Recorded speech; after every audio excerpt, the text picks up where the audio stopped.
What's up, PaleoFX tribe? Keith Norris back again. I just came out of the garage in the backyard from a pretty good TRX workout and some ghetto bell swings, and getting a little bit of sweat on. Where I talked with my good friend Zach Bush. Zach, how you doing, brother? I'm doing great. Glad to be with you and the audience here. Yeah, awesome. I thought we'd just pitch and catch here for a little bit and let some people filter on. We were talking before I hit the go switch of how we're both handling this quarantine, but I didn't ask you how you are handling it. Very good. Yeah, it's been pretty easy. I'm in Oahu, Hawaii, and we've been very fortunate to have beaches open for water sports. So I've been out in the water every day, either kayaking or surfing or something out there. And so very blessed to be out in Mother Nature all the time. It's what makes us bulletproof, is being connected, not isolated. Right. And a little bit of vitamin D and fresh air, that doesn't hurt. And especially in Hawaii, I dig it. That's it. Yeah, yeah, it's keeping me going. I just talked to Dan Stickler earlier today, and he and Micra are out in Sedona. I'm like, oh, you're suffering too, huh? I got it. Yeah, that's a beautiful spot of the world. Yeah. And Dan Pompa was in, where was Dan? He was somewhere in Florida. And I was like, all of these people checked out to the best place. Not that Austin is a bad place to be. It's a really, really cool place. We have lots of open parks, and everything's been cool on that front, but it's not Hawaii. I love Austin. It's a great city, but what makes it great is its public spaces and the community there, the music scene. And so with all that shut down, it's hard to even. Right. Yeah, people are getting a little bit antsy here to have some live music and something going on. I can just kind of feel it. All right.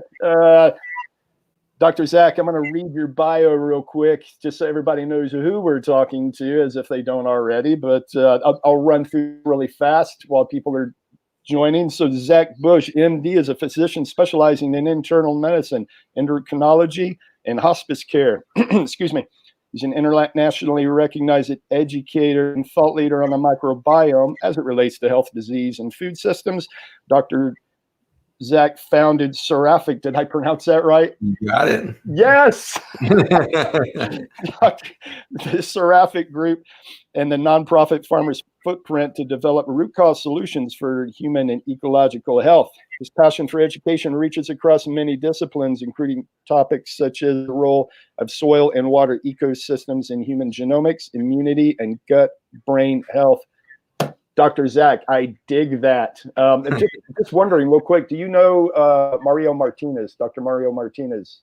Sure. I mean, not personally, but professionally, I know him and all that. Yeah. Right on. Yeah, I love, I'm digging into his book right now, The Body Code, and it's just, maybe it just reinforces what I already think, and that's why I think it's a good book. So I'm open to that criticism of that, but I think it's beautifully put together, and just the idea that we can positively or negatively affect our health depending on our culture and our relationship to the input we're receiving. Absolutely. And probably never more important than right now to hear that message, because we are right now being programmed with a philosophy of fear. Right. And that is arguably the most threatening thing to human health, is the emotion of fear. And so in my clinic, in the very first visit with me as a physician, I dive into, what are you afraid of? And in the end, most people will initially say, I'm afraid of death or dying or pain. But then if you dig a little bit deeper, they're actually afraid to leave their loved ones behind. And it's not actually their life they're afraid for, it's their kids or their grandkids or their spouse or their whatever it is. And so in the end, we can realize we're not afraid of death. If you can get to that point of understanding death as part of the life cycle, it's a rebirth, it's a re-upping of energy. Once you let go of that fear and then you start backtracking through the rest of the fears in your life, if you're not afraid of death, what are you going to be afraid of? You know, and so I think detoxing the fear right now is the most powerful way we can just simply get this thing over with right now and move on. The fear of this virus has caused much more, fatality than the virus itself. The way in which we're treating our patients in isolation and not touching them and out of this fear of the virus and all that, that's what's killing our patients in the United States worse than any other country. We're seeing more death from this in our advanced medical system than any other country of the world because of our fear paradigm that we've built. And so I really believe that we need to end that and start a proactive experience of understanding that this is not a fatal virus. The stress that this is revealing to us is that the people that are dying are those that live in high areas of air pollution. And it's a 20x increase in death for every microgram of air pollution per cubic meter of air. And so that 20x mortality rate for air pollution is way beyond that of the virus itself. And so we need to come to a realization that this virus has given us a gift in that it's showing us the vulnerabilities that we've created as a species in our destruction of nature, soil systems, food systems, and the like. We created the stress that would then express a genetic frequency or a genetic code in the form of what we call a virus. That genetic update is simply revealing to us the vulnerabilities that we've created within our bodies. And so the people that are dying from this, unfortunately, have been riddled with stress, inflammation, dysfunction within the body that's taking them to the brink of death. The virus then uncovers this, and instead of addressing those root causes of why the people are dying, of saying it's actually vascular dysfunction, not viral infection, it's actually protein leak, not viral infection, it's actually toxins and heavy metals in the lungs and bloodstream from air pollution, not the virus. If we would reverse that paradigm and understand, we just need to detox these patients as soon as they hit the hospital. They don't need a respirator, they need clean blood. We know how to clean blood. There's lots of different ways to do it. Vitamin C is a huge deliverer of hydrogen peroxide, which is a sterilizing agent in the bloodstream. And so something as simple as that. My biggest thing that I can't believe we're not doing in the United States that got done very effectively in China is hydrogen gas. Just breathe hydrogen gas, and it has this incredible sterilizing and antioxidant-like property in the bloodstream, specifically for hydroxyl free radicals, which is causing the vascular damage to begin with. So, other countries have done this so much more from a root cause scenario than we have. We've just been in this warlike mentality against a almost fictitious virus at this point with the fear paradigm. Yeah, I'm so down with everything you're saying. How do you personally battle that fear? Because there's so much disinformation being pumped out, and I don't want to. Well, screw it. Maybe I do want to go down conspiracy theories. Why is the mass media pumping out so much disinformation? Well, they've actually told us flat out, from Dr. Fauci, who's, he needs to lose the patina of scientist or doctor. He is full out a businessman who's been put in a political position. He hasn't seen a patient in decades, if ever. He's not a medical voice. He is a special interest for the pharmaceutical industries. That's been very clearly stated. He's come out to say almost as much. And then you have Bill Gates standing right next to him, and they have both said that we are not going to let this quarantine over until we have a vaccine that everybody is required to have. And you are not going to be allowed to gather in groups until we have a vaccine that we can sell to you.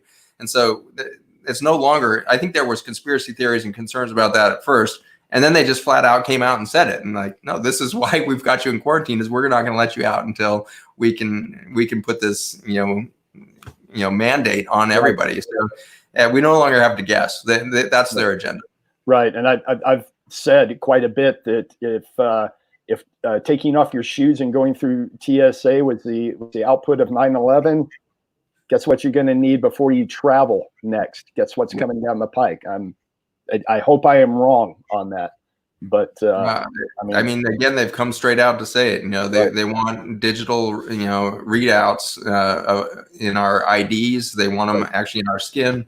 If you haven't seen the incredible scientific papers that are being published right now on nano tattoos that can fluoresce data into the environment around us, so that we can be scanned from a distance to know our vaccination history and things like that. So these things that used to be in the kind of conspiracy theory thing, now they're just coming out and saying these are the next steps and the expectations. And so that reality is coming at us.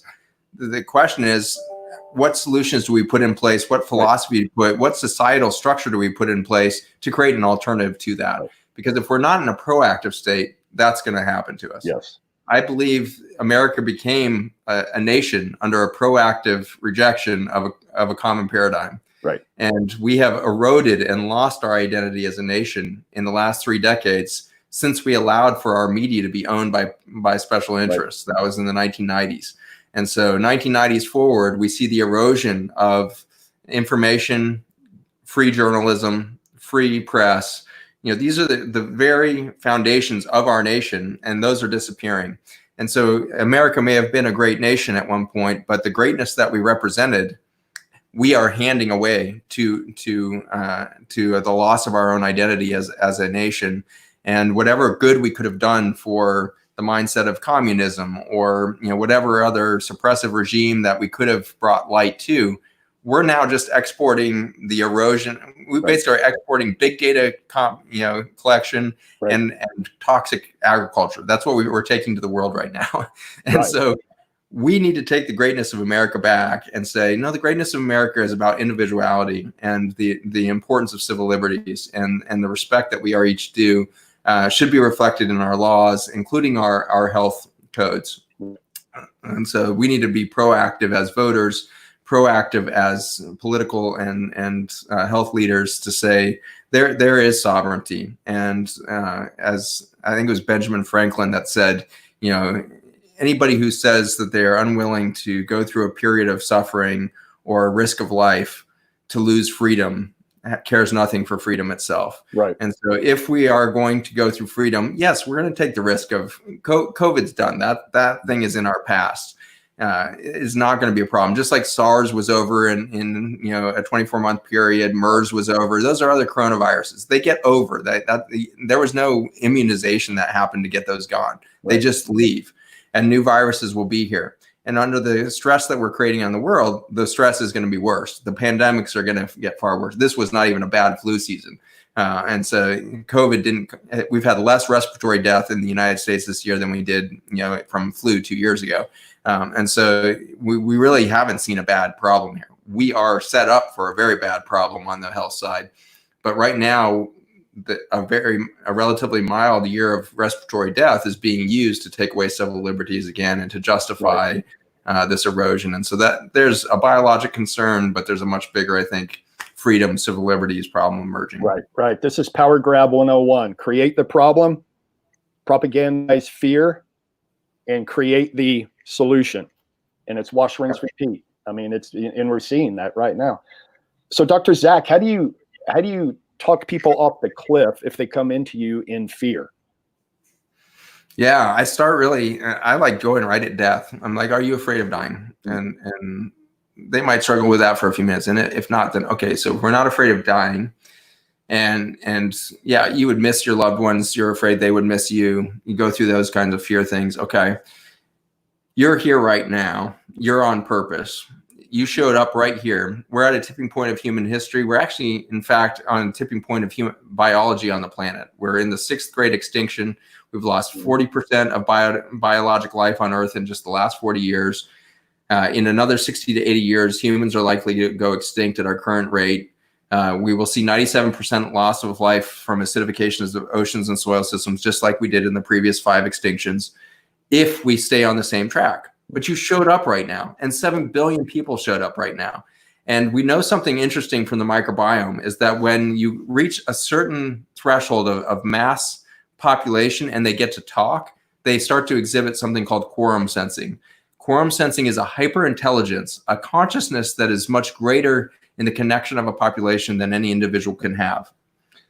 The effort of the propaganda machine that's existed in any government, any empire in history that's at hand right now, that old news of propaganda, what it's trying to do is separate the individuals from one another. Right.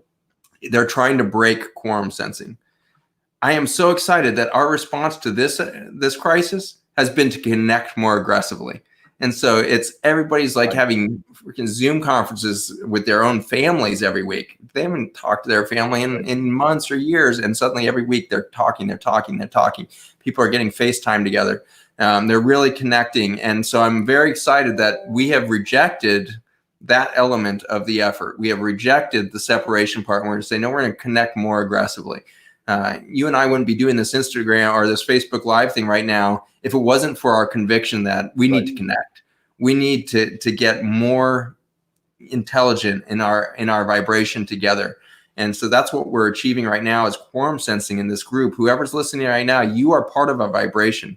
There's vibration coming out of my mouth right now, and the words are meaningless. What is meaningful is the spirit behind me, my soul energy right now that's projecting between my words, some energy of love and beauty towards you. And you're part of that. And I can recognize, Keith, in you, the beauty that you hold. You have a physical resilience and passion for life. You're grabbing it by the short and curlies, as they say in Australia. You're grabbing life at its core, and you're shaking it, and you say, "I want more of it. I'm gonna throw some more kettlebells. I'm gonna do something because I like being alive." I was going to be a little bit more vulgar, but I like the short and curlies of it. And so I just recognize in you what I can feel in myself when I'm doing my best, which is a vitality and a hunger for my top performance and my hunger for just the experience of blood running through my body right now. That's the antidote to fear, is that we are alive right now and we have huge potential right now, especially when we connect to that quorum sensing level. Right. I love every bit of it. And let's step back and talk about some of the craziness that's going on. And if people, so this is what I see when I'm out and about in Austin, right? Most people I see who are out and about, walking, running, riding bikes, doing all the things, obviously are wearing nothing. I mean, they're just going, myself included. But every now and again, you will see people walking around just kind of by themselves with a mask and gloves.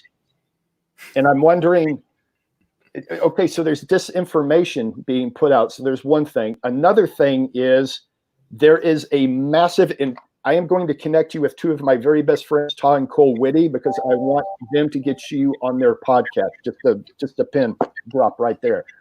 They're friends with Mario Martinez, and so that whole line of thinking. But what I have received from them is the propaganda machine is starting to spin this shame device now as well. So, yeah. If you don't wear a mask, if you don't wear gloves, if you don't do all of these things, there is all this shame being cast because you're not looking out, you're not doing your part to save humanity. Yeah. I think is just ludicrous, and it so upsets me. That whole kind of thinking just so upsets me. Well, that is the final play of propaganda, is to induce that social pressure, right? Because that's what actually changes our behavior, is concern of our neighbor looking at us strange. Right. We're all used to rebelling against governments, but we are so hesitant to rebel against our peer group, against our social group. And so, they are making the final play on our emotional thing there in this peer pressure kind of experience.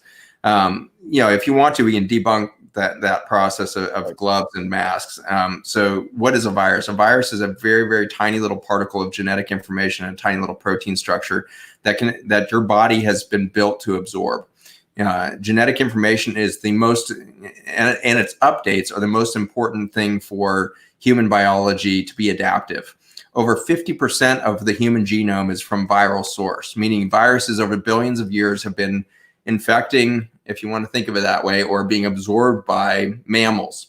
Mammals, we share 20,000 genes in common with all the mammals. We only have 20,000 human genes. We have a lot of DNA, but only 20,000 genes. 20,000 genes are shared. You can splice up the human genome into 178 puzzle pieces, rearrange them slightly, and you have a pig. The exact same code of pig is sitting in our genome. And so whether you're a pig, a bat, or a cat, or a human, you have the same genomic sequences that are rearranged slightly to give a different outcome. But the vast majority of that was received from viral updates. And so genetic updates have allowed us to do amazing things biologically. Some recent data coming out in the last few years has proven that stem cells and their ability to be pluripotent, meaning that a stem cell can turn into lung tissue, liver tissue, kidney tissue, that pluripotent or omnipotent kind of capacity is actually empowered by a gene from a retrovirus. If we had not seen that retrovirus, we would have never had a stem cell pluripotent capacity as a biologic species. And so when you say I'm afraid of viruses, it means you're afraid of genetic intelligence. You're literally afraid of genetic updates. again, the genome is going to express stress first because it wants stress adaptation. Right now, we are creating so much stress through our agricultural systems, through our medical systems, with our antibiotic behavior in both of those places, that the genome is expressing a massive amount of stress. And that's done at the viral level, big protein level, also at the microRNA level, also, which is a signaling system within the genome that we express. And so we're producing the viruses, we produce the microRNA, and what we're doing is telling the world around us, this is the stress I see, and here's the adaptation I've made to get around that stress. When you isolate, you're losing the intelligence of all the other people around you. Really nice studies show that if you get more than 7 hugs a day, you actually have a decrease in risk of flu throughout the flu season. Meaning the closer you are to the genetic information of everybody else around you, the more intelligent you are, the more correct your response to the environment is going to be. The more you isolate, this is the second law of thermodynamics, which I find very fascinating. Second law of thermodynamics is anytime you isolate any system, it becomes more chaotic. And so you increase entropy with isolation of any system, and it functions, the math works out in a star, solar system, human body, single cell, single atom. Any system that you isolate from its environment becomes more chaotic instantly. And so we have been put into isolation, and what will happen if we stay in isolation is increased chaos at our fabric level. We will become weakened. We will become psychotic in our mindset. And I think you see this sneaking in the fear tactics of even the conspiracy world and everything else. Like, people are going crazy right now. This 5G thing, like 5G didn't create viruses. Viruses have been around since the beginning of time. Right. 5G didn't create COVID. This is the third coronavirus in 30 years. The first big one in SARS, that one was predated 3G. 5G didn't create this virus. Well, maybe some military lab created COVID. Well, then they did a terrible job, because this thing is killing way less people than the last 2 coronaviruses. And so it doesn't make sense that this is some military bioweapon, because it's so weak. It's not doing what they would have intended it to do. And so, and if it had been planned by Bill Gates or something like that, he would have been ready. But what you're seeing is they want to deploy, vaccines and everything else, but they're not ready yet. They don't have a vaccine. They don't have anything. They won't for years. And so it doesn't make sense that this is a planned event. This is a natural event from the stress we're creating in the ecosystem. But when we isolate, we get all up in our head about it, and we get more and more chaotic. Stay connected, hug everyone you know, be in community. You will feel more grounded. You will find yourself and your soul purpose, and we can connect at a really profound soul level and find a higher consciousness for the planet. Right. I totally love everything you're saying. And the popo may come get me, but I'll just tell you that we've been hanging out with our tribe. There's no other way we could get through this. And there's not to a person, they are not scared of this. There's hugs going around. Everybody's healthy. Everybody's happy.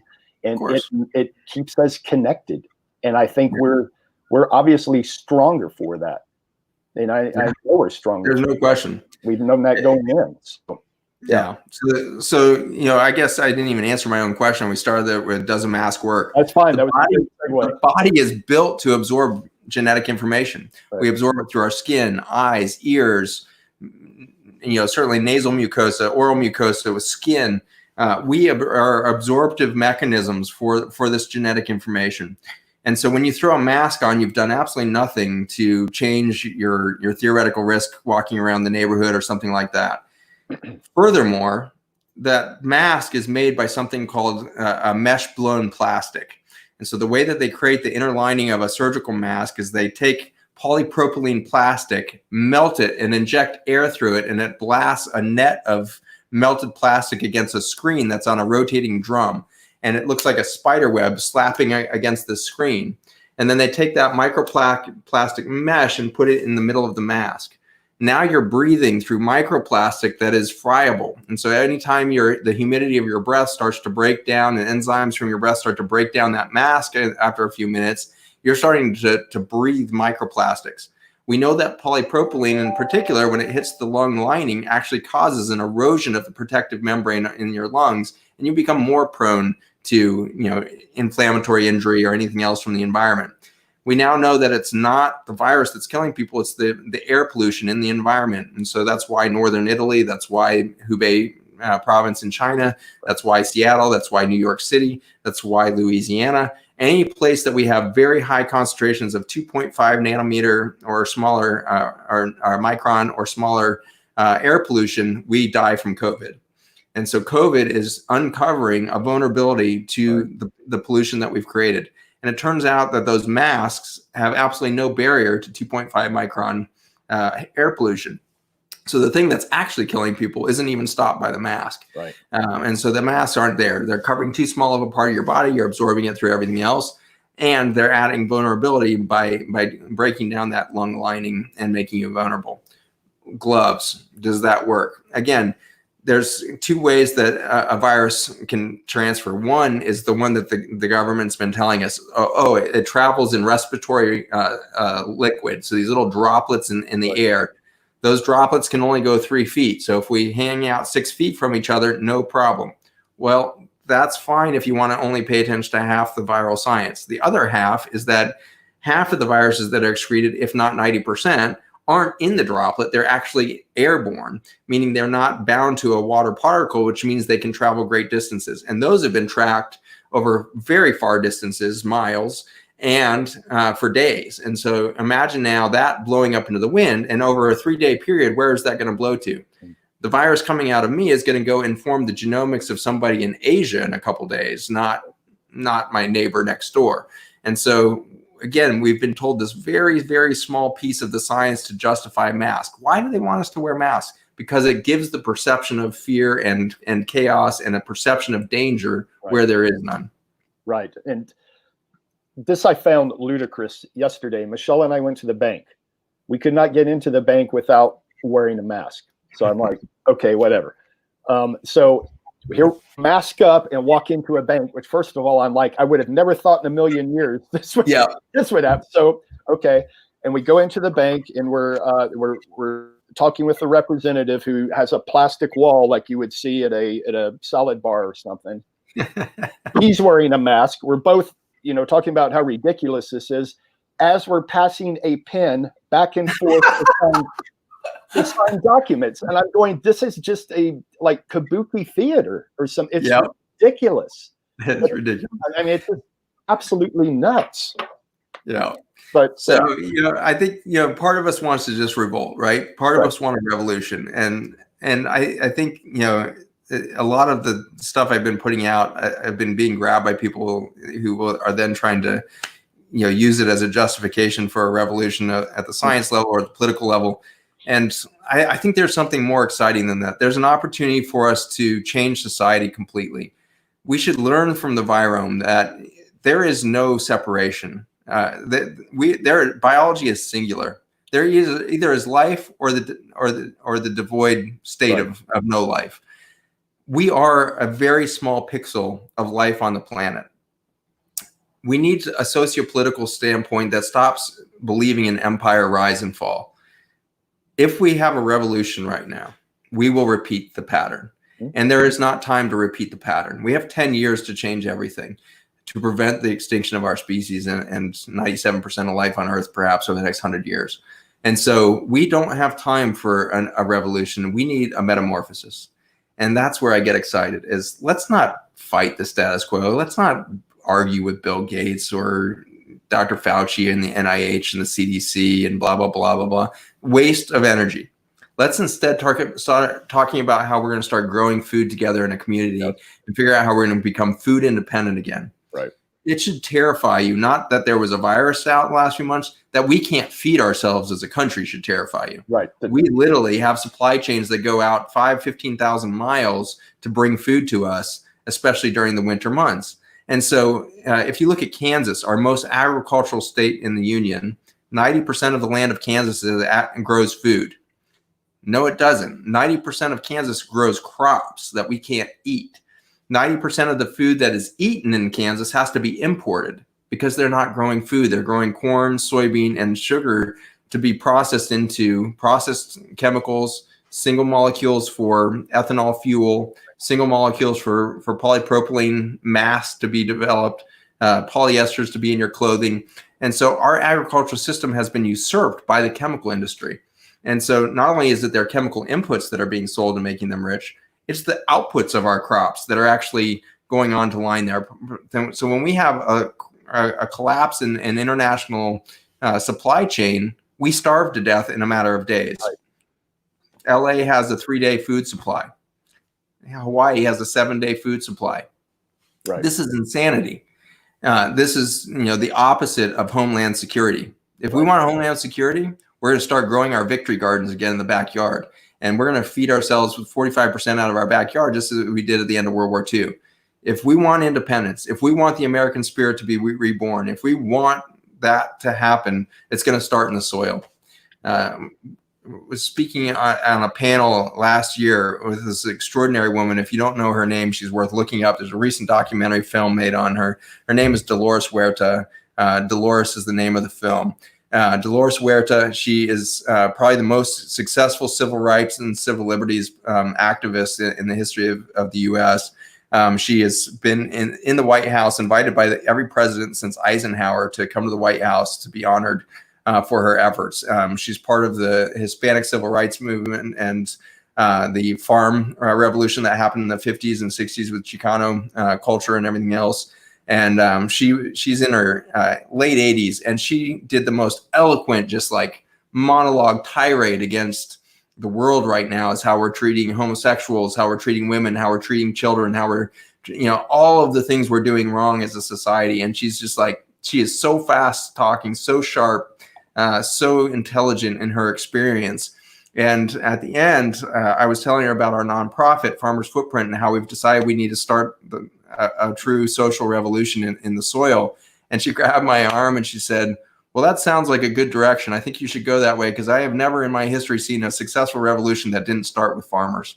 And I thought that was amazing. It is so true. And I have often said the revolution that you seek starts with you, number one, and then it branches out from that, which the next step would be your local community.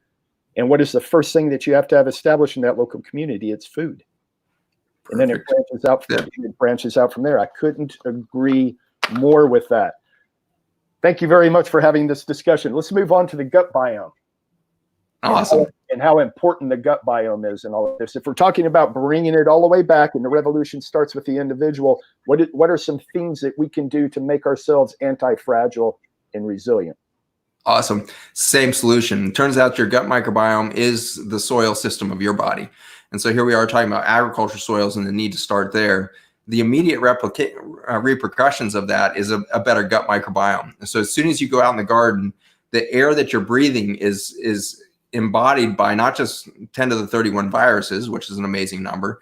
Should we fear viruses? No, there's 10 to the 31 that you breathe every day. 10 to the 31 viruses in the air. There's 10 to the 31 viruses in the soil as a separate system. And so we have, quadrillions and quadrillions of organisms that we are exposed to. And so when you pull a weed out of the ground, you have this explosion of data that comes up into the air around you, and you breathe that in and it becomes your gut microbiome. So you are an extension of your ecosystem you live. If your life looks like living in a drywall box with forced air conditioning, and you walk into the garage and you get in a plastic off-gassing car and you drive to an office and you sit in a carpeted cubicle that off-gasses carcinogens on you all day long, and then you feel tired and you're bonking, so you have a Red Bull at 3 o'clock in the afternoon and inundate your body with simplified sugars and caffeine, and then you go home feeling like crap, and you drop by the grocery store and buy a bunch of chemically grown foods. If that's your reality, you have no ecosystem. You have begun. So the revolution of the garden is the revolution of your gut microbiome. And so you want that revolution to start with how many ecosystems can you touch in a week? If you can get out into a desert, do that. If you can get into a mountain, different ecosystem. You can get to a waterfall, totally different ecosystem. You get to a beach, different ecosystem. If you can get into a rainforest or a jungle or a forest or woods, get into these environments, go mountain biking, go hiking, go skydiving, whatever the heck's going to get you out there. You got to get engaged out there. Right now, I'm so excited to see California loosening up its beaches again. They had closed their beaches completely, no surfing. People are getting tickets for watching the sunset. And that kind of military state is finally loosening up. And people are, as of yesterday, able to get back in the water and surf again. So if you're in California, get out right now. Reinforce your microbiome of the gut by getting out and touching. Then comes the food. What are you going to put in your mouth to really reinforce that brilliance? whether you're at your farmer's market or your CSA. Right now, it's the CSA. You can order your food from farmers all over the country. I'm very excited because the farm revolution of direct-to-consumer for our farmers just went 1,300% growth in 1 month. And so consumers are finding their farmers online and they're starting to order there. And don't change your behavior when we go back. You don't want to empower Amazon and their Whole Foods mechanism. You want to empower the farmer now. And so go after the farmer directly as much as you can. If they don't have it yet, go out to their farms, figure out how you can give them $10 for a box of veggies and get engaged on that level. What kind of fruits and vegetables are going to have the biggest impact on your microbiome? Start in the soil. And so your root vegetables are the most powerful. And so things like beets, turnips, sweet potatoes, carrots, daikon radish, black radish, red radish, all of those are going to be where you get the most fiber diversity. The fiber is the coral reef of your gut microbiome. Without the fiber, you're not going to be able to create all of the unique ecologic niches that you need for a diverse gut biome. So start with the fiber-rich root vegetables. As you go from there, then you can go above the ground to your cruciferous vegetables. Kale, Brussels sprouts, cauliflower, broccoli. But if you start at the cruciferous vegetables and you haven't started with the fiber of the underground, you tend to get bloating, discomfort. So starting with salads, a lot of people just can't handle it because their gut microbiome is not ready. So start with the fiber-rich root vegetables, steam and boil them aggressively so that you can handle the alkaloids there and get that food into your body. Once that's gone, once you've gotten to the state of those kind of experiences with the alkaloid or the alkaloids or the medicine within the cruciferous vegetables, you can move on to the grains. And so I'm a big fan of the fiber-rich grains, things like farro, spelt, amaranth, groats. So you can, an oat before it's rolled is a groat. And so getting the whole experience of that fibrous shell around the grain, quinoa is a good one to go with, or powerhouses. Then you add power proteins to that. My favorite protein sources are Brussels sprouts and mushrooms. Brussels sprouts have more protein per calorie than steak does, and it does it without any inflammatory protein. Steak has L-carnitine, which is inflammatory blood vessel lining, whereas the Brussels sprout doesn't have L-carnitine. So you get a very dense protein source without inflammation in the Brussels sprout. Mushrooms, though, are magic. They have, I guess there really are magic mushrooms too, but the mushrooms really have such a diversity of protein in them and in such an interesting bioavailable form. So steaming up some mushrooms in your stir fry and get those on top of the whole grains, powerful way to go for that gut microbiome diversification. Then you get into the fermented foods, things like sauerkraut, kimchi, miso, powerhouses all the way through for reinforcing healthy microbiome. And then you get into kind of the more advanced, scientifically advanced from our standpoint, but really nature's biggest secret, which is the soil itself. And so our laboratory for the last 10 years has been working on the Ion Biome product line that you mentioned earlier. Ion is the communication network between bacteria and fungi and the human cell, specifically the mitochondria inside your cells. You can't produce energy effectively at the cellular level until the bacteria are talking to the mitochondria. If the mitochondria are divorced from the microbiome of your gut, then when you put calories, whether it's from, remember, protein's not a fuel. Protein has to be turned into sugar. So sugar and fat are your two fuels. And so once those go into a mitochondria, they turn it into light energy in the form of electricity and electromagnetic field, or into ATP. And those two energy forms will either be set in a signal of stress when it's disconnected from the microbiome, or a system of anabolic build. And so if you're doing everything right in nutrition and you're doing all your powders and greens and everything else, and you have inflammation in your body, it suggests that you've got a disconnect between the two. So Ion Biome has been a discovery of the communication network between those two ecosystems, the microbiome of the external cell and the mitochondria of the internal cell. How do you get those to connect? And as soon as you do, stress levels decrease at the mitochondrial level. You see ROS, which is reactive oxygen species, go down, and you see longevity happen, an immediate 15% extension in every cell type that we throw that onto. And so renal tubules, gut lining, blood-brain barrier, vascular system, they all live longer when the microbial system is talking directly to the mitochondria. Awesome. Any particular tests that you recommend to check the gut bio? It only works at a research level right now. There's not a good study. Viome has gotten a lot of press, and there's Ubiome, and we've used them all in research, but the data that you're looking at with one of those studies is literally like a pinprick of information in the sea of data. Right. And then you're trying to make these conclusions, and the gut microbiome is so vast. You're talking about, just from the fungal world, you're talking about 125 trillion genes. And then you have junk DNA around that. They're just making we call it junk DNA. It's actually non-coding protein or DNA that makes the microRNA. And so 125 trillion genes plus probably ninefold that in the microRNA just from the fungal kingdom. Right. We don't have a computer that can process that kind of data yet. When we get into quantum computing over the next few years, we might actually have the computing power to do what we would need to do to actually figure out the microbiome, but we can't figure it out yet. We're not smart enough. So I think we can do more harm than good right now by getting the genetics of your gut and say, oh, you need to eat this or that. We just need to be obvious. We don't need genetic testing to know how to eat healthy. Right. Everything I just ran through is way more, that is stone cold truth. When people start saying you have a methylation defect here and there, and that's really literally BS right now, because none of the methylation that's really being done in your body is being done by a human cell. It's all being done by the microbiome. So when we say that the human gene has a methylation defect, that's irrelevant in a healthy ecosystem. Where it might become relevant is if you take so many antibiotics in your food and otherwise that you no longer have a microbiome, and now you're relying on just a few last enzymes, then it may become relevant. Right. But if you rebuild your microbiome through growing your garden and eating root vegetables again, it's going to be irrelevant what your genome, let alone your microbiome genome, shows you on testing. Right. I'm a huge fan of Bruce Lee, both as a martial artist, but also as a philosopher. And one of his favorite sayings was, when he first studied the art, when he looked at the art, a punch was just a punch and a kick was just a kick. When he got into the middle of his in-depth studying, a punch was much more than a punch, a kick was much more than a kick. And now that he's a master, a punch is just a punch and a kick is just a kick, right? It all comes back down to the very, very basics. Yeah. Eating correctly, getting sunshine, getting in the soil, all of these things we know. And I think maybe we want all this extra information because we think there's a shortcut somewhere that we can dodge and weave and get around, but really you can't. You got to do it. You got to do the real things, right? Right. Yeah, every master knows that. Like, you never stop training. Right. The body is new every minute. And so you can't stop exercising that mind and body and spirit. And, I think I would start at that spirit place too. If Right. you're still listening to this and being like overwhelmed and like, now what the hell am I supposed to think? I can't even sort out what Zach's saying right now. I don't know what I'm supposed to do with my life. Okay, I should eat some vegetables maybe, but what?